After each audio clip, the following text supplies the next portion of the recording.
Just imagine, hidden far away from the ordinary world, there's a secret place where people are trained from childhood to become deadly warriors. A single one of these warriors is said to be as powerful as 100 men. And that's exactly what today's story is about. The story begins in a small tattoo shop. A group of criminals is getting tattoos from an old man. Suddenly, one of them hands their leader an envelope. As he opens it, a strange black sand spills out. The moment the old man sees the sand, his face turns pale. He warns them that the world's most dangerous assassins, ninjas, will soon arrive, and when they do, no one here will survive. But the criminals laugh it off. They don't take him seriously. That's when the old man lifts his shirt and shows them a scar on his chest. He tells them that many years ago, he and his companions were attacked by a ninja. All of his friends were killed, but he survived only because his heart isn't on the left side of his chest, it's on the right. Before they can react, the ninjas arrive, and in the blink of an eye, they slaughter everyone in the room. Meanwhile, we are introduced to a mysterious community known as Anzu, a secret clan that has existed in this world for thousands of years. Their leader gathers orphan children from all over the world and trains them to become ninjas. Once they're fully trained, he sends them on deadly missions to eliminate powerful and influential people. In fact, anyone in the world can have someone killed if they can pay 100 kilograms of gold. And once a ninja accepts a contract, no one can save the target, not even the most powerful person alive. The leader arrives with the orphan children, and among them is a boy named Raizo. From the moment he first sees Raizo, he believes that Raizo will one day become the leader of the clan. Raizo's training begins immediately. For every mistake, he is severely punished. He's taught how to walk so silently that not even a single footstep makes a sound. But mercy doesn't exist here. Every misstep is met with pain. The training is harsh, brutal, and unrelenting. One day during the training, Raizo is punished and left with open wounds on his body. That night, a girl named Kuriko quietly approaches him. She's also an orphan, brought here for ninja training just like him. She tends to Raizo's wounds with care. Unlike the others, she has a kind heart and a thoughtful mind. She stands out in a place filled with cruelty. Years pass, and all the children have now grown up. Today, Raizo must face a senior ninja in a test of skill. But the fight doesn't go as expected. The senior ninja defeats him using dirty tricks. The leader knows that the senior ninja has deceived him, but instead of punishing him, he takes his anger out on Raizo. Feeling betrayed and hurt, Raizo locks himself in a room. He meditates all night, and by morning, he's ready to fight again. When the next battle begins, Raizo defeats all his opponents, one by one. Kuriko watches the fight and feels disturbed by all the violence. After it ends, she goes to Raizo and says, "You shouldn't kill anyone." Raizo replies, "If the leader hears you say that, he'll rip your heart out." She looks at him and softly says, "My heart is with you." The truth is, she has fallen in love with Raizo. But Raizo has never cared about love or anyone else. Ever since he was a child, he was trained only to be a killer. One day, Kuriko is given her first kill mission. But when the moment comes, she can't do it. Because of this, the leader punishes her and locks her away. That night, Raizo sneaks in to see her. He brings her water and comforts her.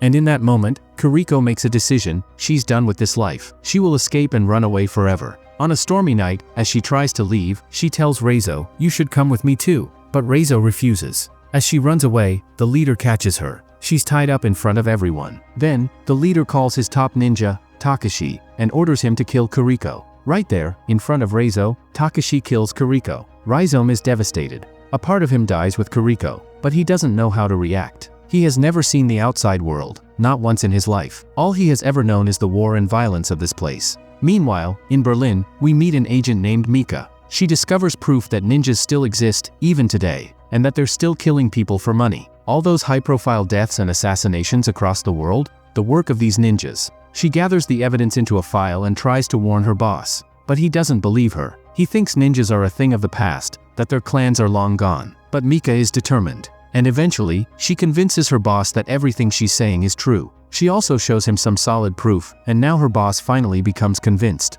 They decide to investigate the matter further. Soon, they discover that there had once been another agent who also mentioned ninjas. After that, he was fired from his job, and not long afterward, he was mysteriously killed. Mika then visits the former agent's house, where his wife reveals that after being fired, her husband became extremely paranoid. He lived in constant fear that one day, a ninja would come to kill him. He double-locked every door in the house and kept all the lights on throughout the night. But one night, he felt like someone was near him. Suddenly, all the lights in the house went out automatically, and that's when the ninja murdered him. Meanwhile, we're shown Raizo, who has been sent by the leader to eliminate a group of gangsters in Berlin. This is his first mission. Raizo carries out the assassination flawlessly. Afterward, he climbs to the rooftop, where the leader awaits him along with other ninjas. The leader praises Raizo, telling him he did a great job. But then he adds that there is a traitor among them, someone who has betrayed the clan, and now, Raizo must kill him. In that moment, Raizo is reminded of Kriko's death, how the leader had ordered her execution. Kriko had loved him since they were children. By now, Raizo has realized that the tasks his leader gives him are wrong, and that the leader has no right to kill other people. So he goes straight for the leader and hits him in the face, leaving him wounded.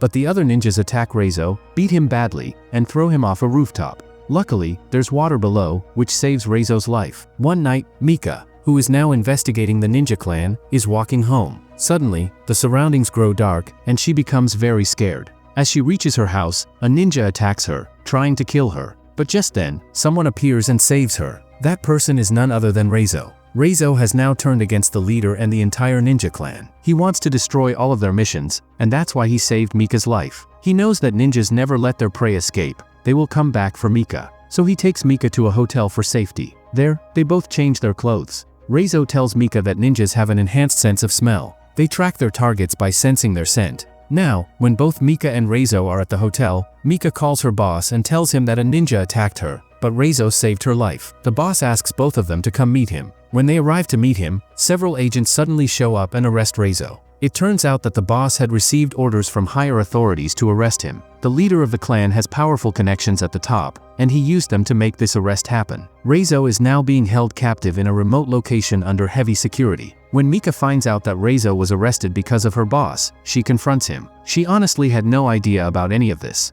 The boss tells her that if Raizo really is a good person, then this is the safest place for him, because out in the open, his own people will come for him and try to kill him. And now, Mika goes to Raizo and tells him she had no idea what was really happening. Raizo warns her that the ninjas will be here any minute, and they're coming to kill him, no matter what. When Mika finds out about the attack, she rushes to the boss and warns him that the ninjas are about to arrive. But the boss doesn't believe her. Suddenly, everything goes dark. The lights go out, and in the darkness, the ninjas break in and start killing all the security guards. Mika runs to Raizo and quickly unlocks his chains. Raizo tells her to get out of there immediately. Mika escapes, while Raizo, now revealed as a ninja, stays behind to fight. Raizo fights bravely, but he's outnumbered. Even though he's the deadliest and most skilled warrior of his clan, he can't take on so many ninjas alone. Suddenly, the senior ninja Takashi appears, the same man Raizo had once defeated during his final training. This is also the man who, acting under the leader's orders, killed Kriko by striking her down with his sword. A brutal fight breaks out between Raizo and Takashi. Raizo is seriously injured, and just as Takashi is about to finish him off with his sword, Mika crashes a car into him from behind, stopping him just in time. She grabs Raizo and drives away. Together, they escape and go to a nearby hotel room. Raizo is badly injured. Mika wants to call a doctor, but Raizo refuses. Instead, he shows her a small tracking device and says, "This will help you find me." Mika hides outside the hotel, waiting. Soon, a group of ninjas arrives and takes Raizo away, and now, they bring him in front of the leader. Raizo is tied up. The leader gives him one last chance to apologize and return to the clan, but Raizo refuses. In response, the leader strikes him in the stomach with his special move. Then, he repeats the same attack 3 times in a row. Normally, even one of those strikes would kill a ninja or any ordinary person, but Raizo's training is exceptional, and he survives. Blood pours from his mouth, and with it, the tracking device he had hidden inside his stomach is expelled. Just then, Mika arrives with her commanding officer and a large team of agents.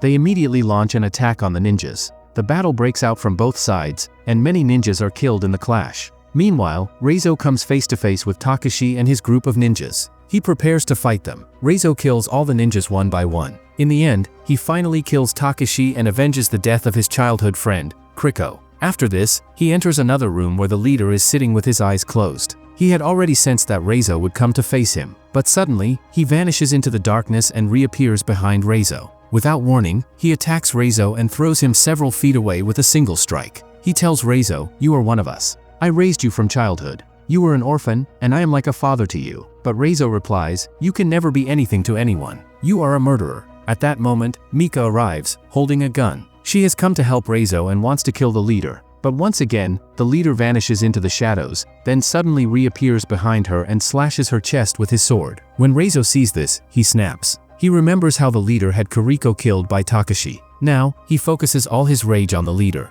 As the leader rushes toward him like lightning, Raizo strikes with his sword and destroys him. After that, Raizo lifts Mika and carries her outside. Once outside, he discovers that Mika is still alive, because her heart is on the right side, not the left. She is completely out of danger. Now, Raizo jumps over the walls of the place and escapes. Kriko always dreamed of breaking through these walls and becoming free forever. Now, Kriko may be gone, but her memories still remain with him. And with those memories, Raizo is finally free. And that's where the story ends. If you enjoyed the video, don't forget to like it and subscribe to the channel.